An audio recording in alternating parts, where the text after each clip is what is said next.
आदरणीय प्रधानमंत्री जी, हमारे वर्ल्ड व्यू टेलीविजन की तरफ से सबसे पहले मैं आपका स्वागत करती हूं और आपने जो थोड़ा सा वक्त निकालकर हमें इंटरव्यू देने के लिए हामी भरी है उसका मैं तहे दिल से आपका शुक्रिया अदा करना चाहती हूं। आपकी इलेक्शंस जनवरी में आपने अनाउंस की हैं। मैंने बिल्कुल नहीं अनाउंस उसकी इलेक्शन जनवरी में होनी चाहिए कहते हैं, आने वाले जनवरी में, लेकिन इलेक्शंस तो किसी भी वक्त हो सकते हैं। हो सकते हैं। हाँ, खाली एक लिमिट है उसके बाद जिसके पहले करना हो। क्या इसका मतलब ये भी हो सकता है कि आप मिड टर्म इलेक्शंस मई में करवा लें? देखिए, इस पे हमने सोचा ही नहीं है तो उसका क्या जवाब दे सकते। हो सकता है मौसम आपको पसंद आए मई का, और हो सकता है आप इलेक्शंस करवाएं। नहीं कोई सोचा कारण तो नहीं है उसके लिए। लेकिन you famous for springing up mid term कभी भी इलेक्शन अभी तक नहीं हुआ। आप मैं पिछले कोई दो हफ्तों से यहाँ वैंकूवर से आई हुई हूँ और देख रही हूँ, अखबारों में पढ़ रही हूँ, पंजाब स्थिति के बारे में आप सारी सरकार भी बहुत चिंतित है, लोग बहुत चिंतित हैं, खासतौर पे बाहर वैंकूवर के इलाके में जो हमारे पंजाबी भाई बहन रहते हैं वो भी बहुत चिंतित है। पंजाब की असली स्थिति क्या है, उसके बारे में आप अपने शब्दों में कुछ बताइए। स्थिति तो गंभीर है। वहाँ के एक राजनीतिक दल यानी अकाली दल ने कुछ मांगे रखी, कुछ धार्मिक मांगे, वो अधिकांश हमने मान ली जी। कुछ ऐसी थी जो हमें लगा कि हम नहीं मान सकते हैं, लेकिन ऐसा भी हमें लगा कि वो समझ गए उस बात को।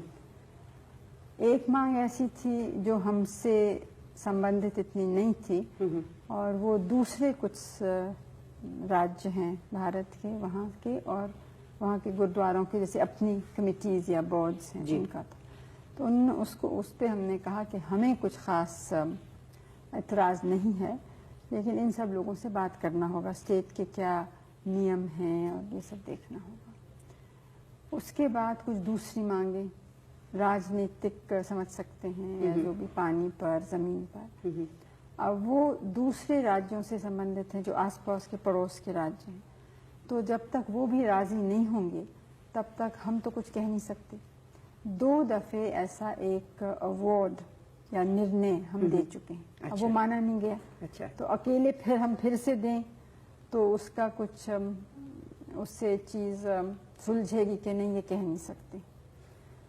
हमें लगता है कि कुछ इस समय कुछ एक्सट्रीमिस्ट वहाँ पे जोर पकड़ गए हैं, खासतौर से नौजवान कुछ, और जैसे आपने अखबार में देखा होगा, वो मोटरसाइकिल पे जाके या किसी तरह से बहुत लोगों की को मार रहे हैं, हत्या हो रही है। हाँ, बाहर के जो थोड़ा उसमें कुछ फंडामेंटलिज्म भी है, क्योंकि हत्या ज्यादातर सिखों की ही सिख कर रहे हैं, मतलब अकाली लोग। अब जैसे जो एक आज के अखबार में आया या कल शायद आया था कि एक सिख अखबार वाला है, अकाली नहीं है, और दूसरी हमारी पार्टी का भी नहीं है, विरोधी दल का है, लेकिन उसकी दाढ़ी नहीं है। वो मोटरसाइकिल पे अपने भाई के संग जा रहा था, भाई की दाढ़ी है, तो वहाँ उसको पकड़ा कि तुम गद्दार हो, और उसको गोली से मार डाला।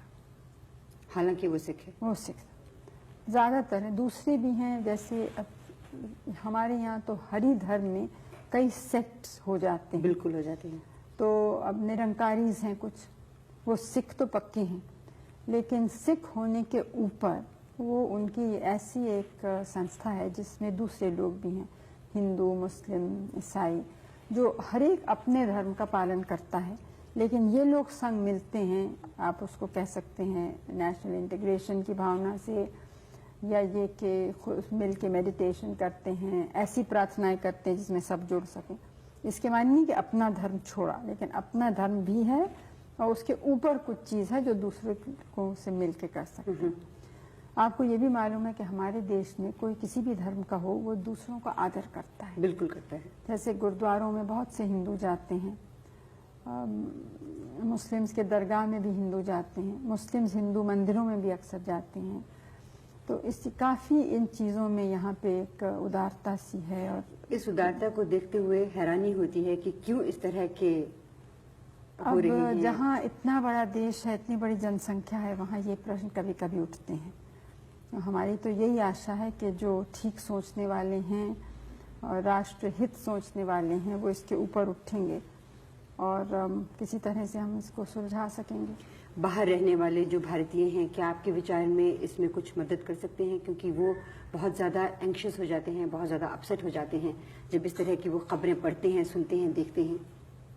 उनका क्या योगदान हो सकता है? योगदान तो ये है कि एक तो अफवाहें नहीं मानी, क्योंकि वैंकूवर के बारे में मुझे नहीं मालूम, लेकिन लंदन से कुछ आए थे लोग, उनका इतनी गलत बातें फैलाई जा रही थी पंजाब के बारे में जी। और कि वो बहुत ही परेशान थे, लेकिन उन्होंने जब असलियत बताई और ये भी कहा कि आप में से आप अपने तरफ से किसी को भेज के देखिए, तो आए भी वो लोग कुछ, तो यहाँ उन्हें इत्मीनान हुआ और यहाँ से गए। क्योंकि ये बिल्कुल सच नहीं है कि सिखों के खिलाफ या अकालियों के भी खिलाफ कोई भी नाइंसाफी है। जाहिर है, बल्कि उसका उल्टा ही कह सकते हैं, क्योंकि वो औरों से कुछ ज़्यादा ही आगे बढ़े हैं अपने हिम्मत और योग्यता और क्षमता से, और ख़ास तौर से इसलिए कि वो मेहनत करने वाले लोग हैं। और आपने देखा है कि हमारे यहाँ ऊंचे ओहदे, छोटे ओहदे, हर जगह आप पाएंगे उन लोगों को, हर गांव में पाएंगे, हर प्रांत में पाएंगे। तो इससे ये बात कहनी बिल्कुल गलत है। लेकिन कुछ जो उनकी मांगे हैं, वो हमारा कहना ये है कि कोई भी मांग हो उस पर बातचीत हो, लेकिन मार काट या संविधान का अपमान करना या कोई ऐसी बात करना कि राष्ट्र के विरोध में होती है, वो ठीक नहीं है। लेकिन अगर इस तरह से बातचीत लंबी होती चली गई तो ये मारकाट तो होती जाएगी। जिन लोगों को मारा जा रहा है वो तो बिल्कुल इनोसेंट है ना? वो बिल्कुल निर्दोष है, लेकिन बात लंबी क्या होगी, हम तो कुछ हद तक ही कर सकते हैं। ठीक है। तो इसलिए सबको सोचना है कि कितना हो सकता है, कितना नहीं। दूसरे लोग मुझसे नाराज हैं कि इतना क्यों मान लिया। हरियाणा में भी कुछ हुआ ना, तो उसका एक रिएक्शन हुआ ना, जो पंजाब में पहले हुआ था, उसका रिएक्शन अब उसको बड़ी मुश्किल से थामा है। तो इससे ये भी देखना है कि एक मांग मांगने से अगर और स्थिति बिगड़ती है तो किसी का लाभ नहीं होता है। आप जब दोबारा इलेक्शन के बाद आएंगे ऑफिस में, तो कौन से ऐसे कार्यक्रम हैं जिन पे आप ज्यादा एम्फेसिस देंगी? अब देखिए, पहले तो जो चुनाव का क्या नतीजा होगा ये कोई पहले से कह नहीं सकता है। मान लीजिए आप आ जाती हैं। दूसरी बात यह है कि हमारी एक बहुत स्पष्ट और साफ नीति है, और वो नीति है कि अपने देश को हम मजबूत बनाएं। इसलिए नहीं कि किसी और को धमकी दें या किसी पर हम हावी होना चाहते हैं, दबाव डालना चाहते हैं, लेकिन इसलिए कि यहाँ की इतनी बड़ी समस्याएं हैं कि उनका समाधान करने के लिए हमें अपनी ताकत ही चाहिए। ये बहुत बड़ा देश है और इतनी बड़ी जनसंख्या को कोई बाहर का मदद नहीं कर सकता। कितना भी धनी और बड़ा देश हो, वो हमें नहीं कर, हमें खुद ही अपने पैर पे खड़ा होना है। इसलिए हम ताकत चाहते हैं। अच्छा, अब ताकत कई तरह की, एक तो एक, इसके माने सबको एक होना चाहिए, अनेक धर्म, अनेक भाषाएं, अनेक प्रांत, जातियाँ। दूसरे ये कि गरीबी हटानी है, क्योंकि गरीबी एक तो वैसे भी दुख और शर्म की बात है, मानवता का प्रश्न है, लेकिन संग संग एक देश को कमजोर करने की चीज है। बिल्कुल। क्योंकि जो गरीब हैं वो अपनी ताकत या योग्यता देश के सेवा में नहीं डाल सकते। तो मुख्य काम तो हमारा ये है, देश को मजबूत बनाना और गरीबी दूर करनी। असल में तो मजबूत बनाना है ना, क्या जिसमें आज़ादी को हम अपने रख सकें। उसके लिए हमें सांप्रदायिकता भी हटानी है, अंधविश्वास भी हटाना है, गरीबी हटानी है, और गरीबी हटाने के लिए उत्पादन बढ़ाना है। तो और हमारे जो लोग रहते हैं उनको देखना है कि उनकी जो आवश्यक वस्तुएं हैं, चाहे खाना, कपड़ा, घर, शिक्षा, स्वास्थ्य का प्रबंध, ये सब चीज़ें मिलें। तो इस नीति के बाहर तो जा ही नहीं सकते हैं। बिल्कुल, इसी को हमें करना है। तो साथ साथ क्योंकि हम मानते हैं कि अगर दुनिया में कुछ गड़बड़ हो, यानी विश्व युद्ध हो, तो उसका भारी प्रभाव हम पर पड़ेगा। इसलिए हम विश्व शांति, विश्व मैत्री और ख़ास तौर से जो हमारे जैसे विकासशील देश हैं वो मिलके सहयोग करें एक दूसरे से, और हम लोग और दूसरों से भी, मतलब विकसित देश जो हैं उनके संग भी दोस्ती करें। आजकल की दुनिया में कोई लोग अलग नहीं रह सकते, सबको एक दूसरे से कुछ चाहिए और कुछ देने को देना है। तो इस तरह से हमें, तो जो हमारा आज का नवयुवक वर्ग है उसके लिए आप आने वाले कुछ वर्षों में क्या दिख रही हैं, वो क्या योगदान देंगे, आप उनको कैसे फोर्सी कर रही हैं अपनी इन पॉलिसीज में? अब हम तो आशा ही करते हैं कि वो ठीक रास्ते पे चलेंगे और बनाने के रास्ते पे चलेंगे, तोड़ने के रास्ते पे नहीं। उम्मीद यही है। उम्मीद यही है और हमारी सौभाग्य है कि भारत की जनता जो है उसका दिल बहुत मजबूत है और सहन शक्ति भी है। और यहाँ बहुत नौजवान हमारे बहुत बड़े बड़े साइंटिस्ट, वैज्ञानिक बने हैं, इंजीनियर, डॉक्टर इत्यादि, जो आपके मुल्क और दूसरे देशों में गए हैं जी। तो हम तो चाहते हैं कि वैसे बहुत और हैं यहाँ पे, तो सब लोग मिल के काम करेंगे तो जरूर एक नया भारत बन सकेगा। और उम्मीद करते हैं कि वो बहुत ही सुखद भारत होगा। राजीव जी इसमें क्या रोल अदा करेंगे जब आप दोबारा इलेक्शन जीत के आएंगे? अभी तो मुझे क्या मालूम है, वो तो देखेंगे वो क्या करना चाहते हैं। आप और उनको कैबिनेट में लाएंगे तो सही। अब देखिए, मुझे तो पता ही नहीं मैं कैबिनेट बनाऊंगी कि नहीं बनाऊंगी। आप तो बहुत आगे कूद रही हैं। एक कदम हमेशा आगे रहना अच्छा रहता है। उससे क्या होता है कि आप प्लान कर सकते हैं अच्छी तरह से। मैं दूरदर्शन के बारे में 2-3 सवाल पूछना चाह रही थी। हम कनाडा में प्रोग्राम जो करते हैं, अक्सर हम चाहते हैं कि भारत की सभ्यता को वहाँ पर हम ज़्यादा प्रकाशित कर सकें, हमारे जो बच्चे हैं वो भी उस सभ्यता से कुछ सीख सकें, कुछ जानें। लेकिन अक्सर हम देखते हैं कि आपके यहाँ भारत में टेलीविज़न इतना स्ट्रॉन्ग टूल है, उसे अच्छी तरह से इस्तेमाल नहीं किया जा रहा। मैंने कल राष्ट्रपति जी के जो संवाद था उसमें सुना कि जो सैटेलाइट्स हैं उनके जरिए 70% लोगों तक प्रोग्राम पहुंचेंगे, लेकिन उन प्रोग्रामों का स्तर ऊंचा करना भी शायद उनके लिए बहुत ज़रूरी है, क्योंकि हम जब बाहर प्रोग्राम को देखते हैं तो कुछ इस तरह के प्रोग्राम नहीं लगते कि उन्हें लेके बाहर दिखाया जा सके। हम कोशिश तो कर रहे हैं उनको सुधारने की। हमारे लिए तो एक नई चीज़ है और है ज़रूर एक बहुत प्रभावशील जी। लेकिन उतना यहाँ इसका प्रभाव नहीं है जितने जैसे अमेरिका में है। क्योंकि अमेरिका में आप कोई भी प्रोग्राम देखिए उसमें हमेशा ये बात होगी वी अमेरिकन, वी कनेडियंस, इस तरह की कोई चीज़। हमारे यहाँ पे इस तरह के प्रोग्राम मैंने देखे नहीं अभी तक कोई भी। नहीं, ये सच है, लेकिन देखिए आप उन देशों में जो राष्ट्रीयता की, मैं ये नहीं कह रही हूँ कि यहाँ कम है, लेकिन ये क्या आश्चर्यजनक नहीं है कि इतने बरस हो गए लेकिन यहाँ के किसी फिल्म बनाने वाले ने ये सोचा भी नहीं कि हमारे राष्ट्रीय आंदोलन पर फिल्म बनाए या राष्ट्रीय नेता पे बनाए। बहुत से लोग शिकायत करते हैं कि गांधी फिल्म बाहर वाले ने क्यों बनाया, लेकिन यहाँ वाले ने किसी ने कभी कहा ही नहीं बनाने को। और कुछ थोड़ा बहुत हमने जब कोशिश भी की तो किसी ने जरा भी उसमें रुचि या दिलचस्पी नहीं दिखाई। इसका कारण क्या है? अब ये मुझे तो मालूम नहीं, तो फिल्म वालों से आप पूछ सकते हैं। मैं आखिरी सवाल आपसे एक बार फिर से पंजाब के बारे में करना चाहती हूँ। अक्सर हम अखबारों में पढ़ते हैं, खासतौर पर जब हम बाहर के मुल्कों में रहते हैं, तो जैसा आपने पहले भी कहा, अफवाहें वहाँ पे बहुत ज़्यादा फैल जाती हैं और उनको अफवाहें ले लीजिए या सचमुच वो सही घटनाएं हैं कि इनमें बाहर के देशों का बहुत बड़ा हाथ है कि भारत की जो एकता है वो टूटे, पंजाब एक अलग प्रांत बने, ताकि जो बाहर के इंटरेस्टेड पार्टीज हैं वो आके भारत को तंग करें या उसकी प्रगति में रोड़ा अटकाएं। ये कहाँ तक सही है? प्रगति में तो कोई रोड़ा शायद नहीं डालना चाहता है, लेकिन ये सच है कि कुछ ऐसे तबके बाहर हैं जो चाहते हैं कि भारत की जो स्वतंत्र नीति है ना उतनी स्वतंत्र न रहे। जो वो लोग चाहते हैं वैसा हम करें, उस रास्ते पे चलें। तो ऐसे लोग तो हमेशा कुछ दखल देते ही रहते हैं। अब पंजाब में कहाँ तक दखल है ये कहना मुश्किल है, लेकिन ये आपने भी देखा होगा कि ऐसे जो कुछ ऐसा मूवमेंट एक चला है, आंदोलन, उसके ज्यादातर दफ्तर और ये सब चीजें सब बाहर हैं, बाहर के देशों में। शायद कनाडा में भी है, कुछ यूरोप के 2-3 देशों में है। प्रधानमंत्री जी, मैं आपका तहे दिल से शुक्रिया अदा करती हूँ कि आपने अपने बहुत ही बिजी वक्त में से हमारे कुछ चुपते हुए सवालों का भी जवाब दिया। वैंकूवर की सभी जनता की तरफ से, वर्ल्ड व्यू टेलीविजन की तरफ से बहुत बहुत शुक्रिया। और मैं कामना करती हूँ कि ये जो आने वाला वर्ष है और बहुत से आने वाले वर्ष भारत के लिए बहुत सुखद वर्ष हो।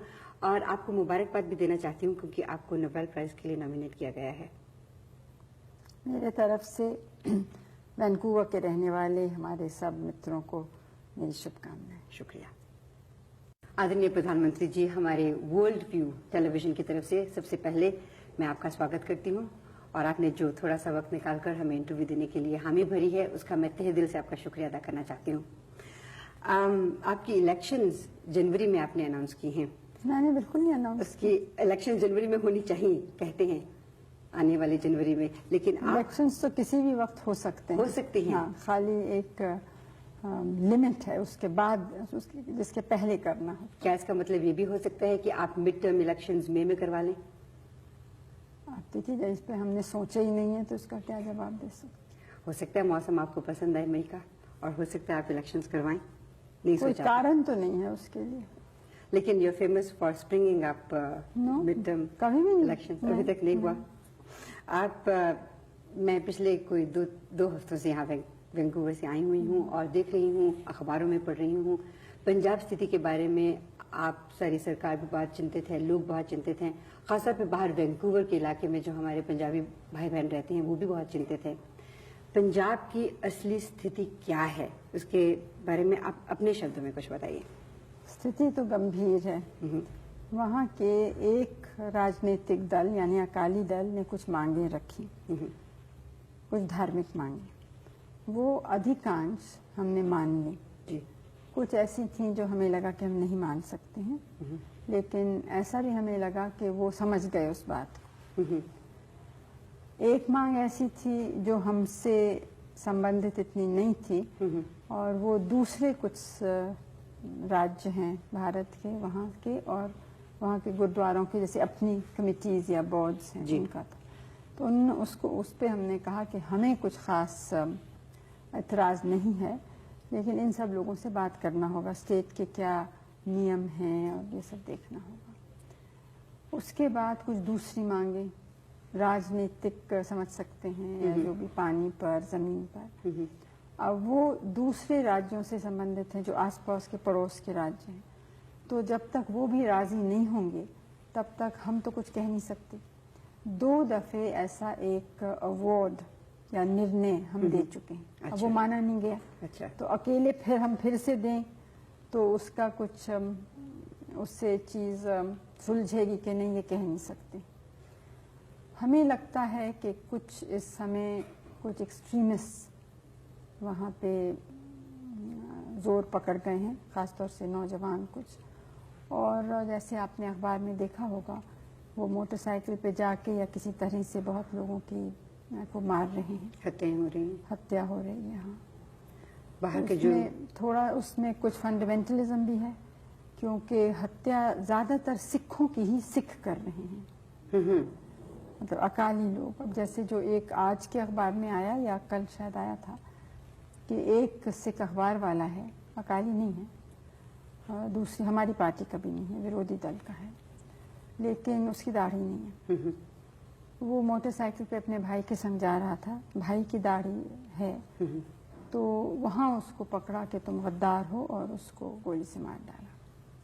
हालांकि वो सिख है, वो सिख ज़्यादातर है, दूसरे भी हैं। जैसे हमारे यहाँ तो हरि धर्म में कई सेक्ट्स हो जाते हैं, बिल्कुल हो जाती हैं। तो अब निरंकारीज हैं कुछ, वो सिख तो पक्के हैं, लेकिन सिख होने के ऊपर वो उनकी ऐसी एक संस्था है जिसमें दूसरे लोग भी हैं, हिंदू, मुस्लिम, ईसाई, जो हर एक अपने धर्म का पालन करता है, लेकिन ये लोग संग मिलते हैं। आप उसको कह सकते हैं नेशनल इंटीग्रेशन की भावना से, या ये कि मिल के मेडिटेशन करते हैं, ऐसी प्रार्थनाएं करते हैं जिसमें सब जुड़ सकें।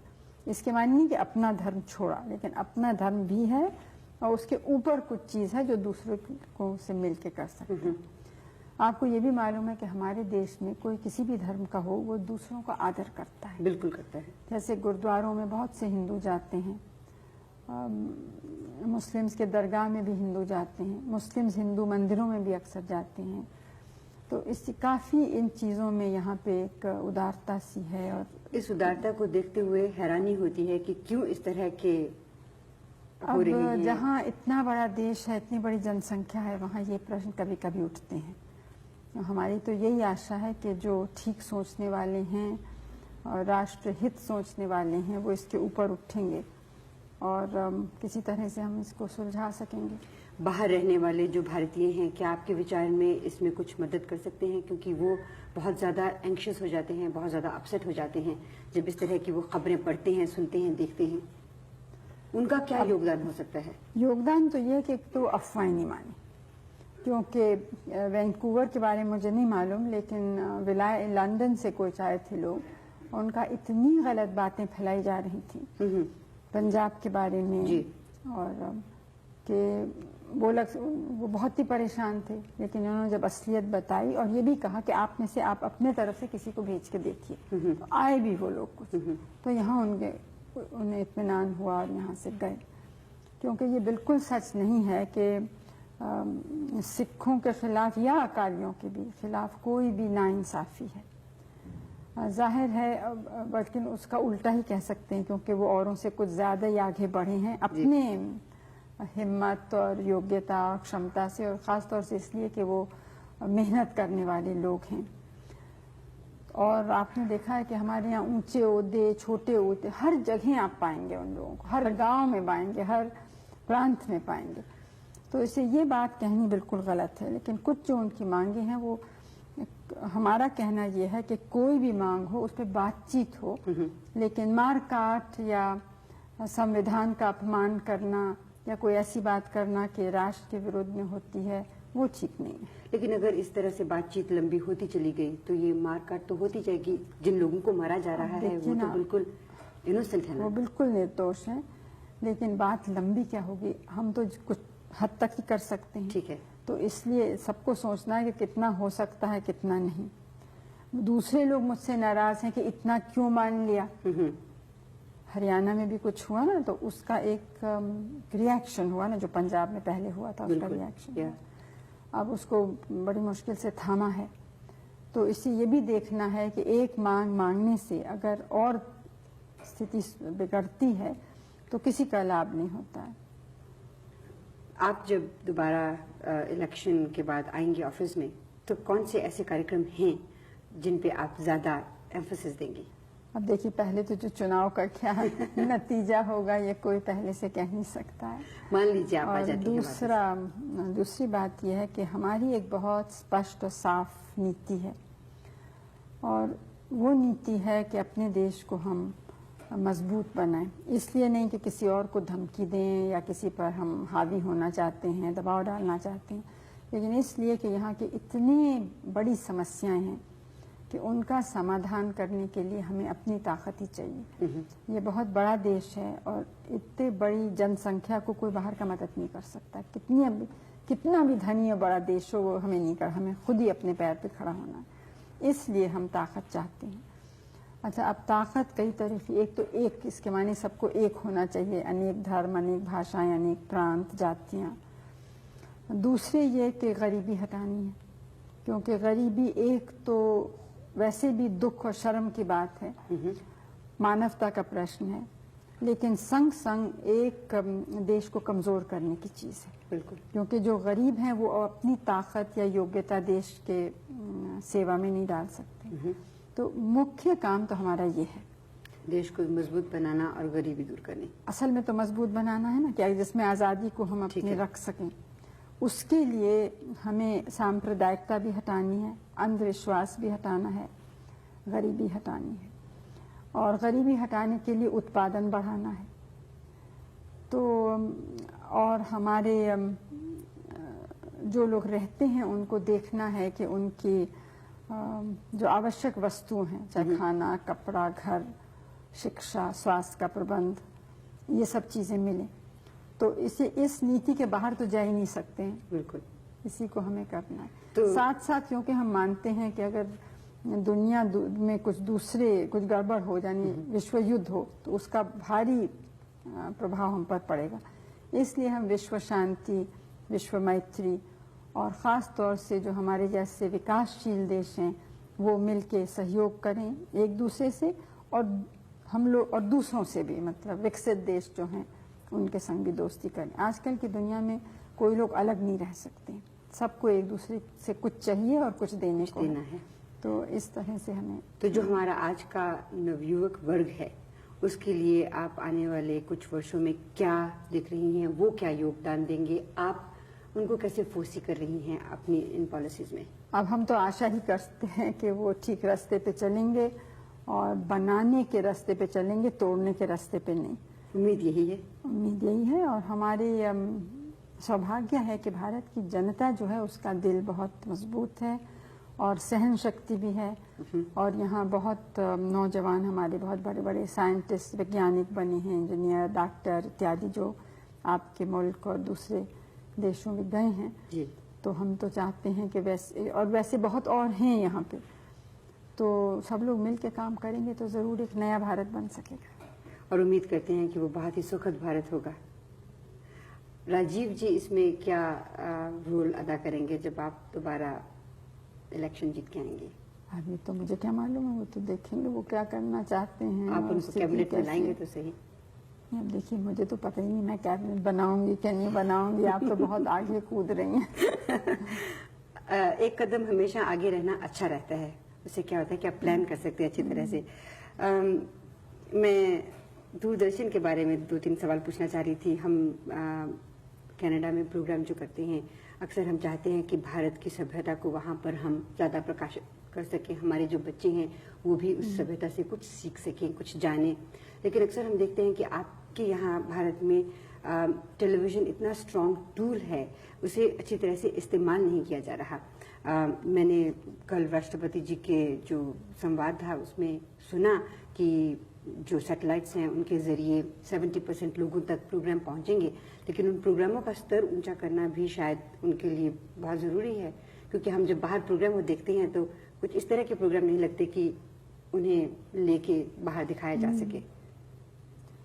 हम कोशिश तो कर रहे हैं उनको सुधारने की। हमारे लिए तो एक नई चीज़ है और है ज़रूर एक बहुत प्रभावशील जी, लेकिन उतना यहाँ इसका प्रभाव नहीं है जितने जैसे अमेरिका में है। क्योंकि अमेरिका में आप कोई भी प्रोग्राम देखिए उसमें हमेशा ये बात होगी वी अमेरिकन, वी कैनेडियंस, इस तरह की कोई चीज़। हमारे यहाँ पे इस तरह के प्रोग्राम मैंने देखे नहीं अभी तक कोई भी। नहीं, ये सच है, लेकिन देखिए आप उन देशों में जो राष्ट्रीयता की, मैं ये नहीं कह रही हूँ कि यहाँ कम है, लेकिन ये क्या आश्चर्यजनक नहीं है कि इतने बरस हो गए लेकिन यहाँ के किसी फिल्म बनाने वाले ने ये सोचा भी नहीं कि हमारे राष्ट्रीय आंदोलन पर फिल्म बनाए या राष्ट्रीय नेता पे बनाए। बहुत से लोग शिकायत करते हैं कि गांधी फिल्म बाहर वाले ने क्यों बनाया, लेकिन यहाँ वाले ने किसी ने कभी कहा ही नहीं बनाने को। और कुछ थोड़ा बहुत हमने जब कोशिश भी की तो किसी ने जरा भी उसमें रुचि या दिलचस्पी नहीं दिखाई। इसका कारण क्या है? अब ये मुझे तो मालूम नहीं, तो फिल्म वालों से आप पूछ सकते हैं। मैं आखिरी सवाल आपसे एक बार फिर से पंजाब के बारे में करना चाहती हूँ। अक्सर हम अखबारों में पढ़ते हैं, खासतौर पर जब हम बाहर के मुल्कों में रहते हैं, तो जैसा आपने पहले भी कहा, अफवाहें वहाँ पे बहुत ज़्यादा फैल जाती हैं और उनको अफवाहें ले लीजिए या सचमुच वो सही घटनाएं हैं कि इनमें बाहर के देशों का बहुत बड़ा हाथ है कि भारत की जो एकता है वो टूटे, पंजाब एक अलग प्रांत बने ताकि जो बाहर के इंटरेस्टेड पार्टीज हैं वो आके भारत को तंग करें या उसकी प्रगति में रोड़ा अटकाएं। ये कहाँ तक सही है? प्रगति में तो कोई रोड़ा शायद नहीं डालना चाहता है, लेकिन ये सच है कि कुछ ऐसे तबके बाहर हैं जो चाहते हैं कि भारत की जो स्वतंत्र नीति है ना उतनी स्वतंत्र न रहे। जो वो लोग चाहते हैं वैसा हम करें, उस रास्ते पे चलें। तो ऐसे लोग तो हमेशा कुछ दखल देते ही रहते हैं। अब पंजाब में कहाँ तक दखल है ये कहना मुश्किल है, लेकिन ये आपने भी देखा होगा कि ऐसे जो कुछ ऐसा मूवमेंट एक चला है, आंदोलन, उसके ज़्यादातर दफ्तर और ये सब चीज़ें सब बाहर हैं, बाहर के देशों में। शायद कनाडा में भी है, कुछ यूरोप के 2-3 देशों में है। प्रधानमंत्री जी, मैं आपका तहे दिल से शुक्रिया अदा करती हूँ कि आपने अपने बहुत ही बिजी वक्त में से हमारे कुछ चुपते हुए सवालों का भी जवाब दिया। वैंकूवर की सभी जनता की तरफ से, वर्ल्ड व्यू टेलीविजन की तरफ से बहुत बहुत शुक्रिया। और मैं कामना करती हूँ कि ये जो आने वाला वर्ष है और बहुत से आने वाले वर्ष भारत के लिए बहुत सुखद वर्ष हो। और आपको मुबारकबाद भी देना चाहती हूँ क्योंकि आपको नोबेल प्राइज के लिए नॉमिनेट किया गया है। मेरे तरफ से वैंकूवर के रहने वाले हमारे सब मित्रों को मेरी शुभकामनाएं। शुक्रिया।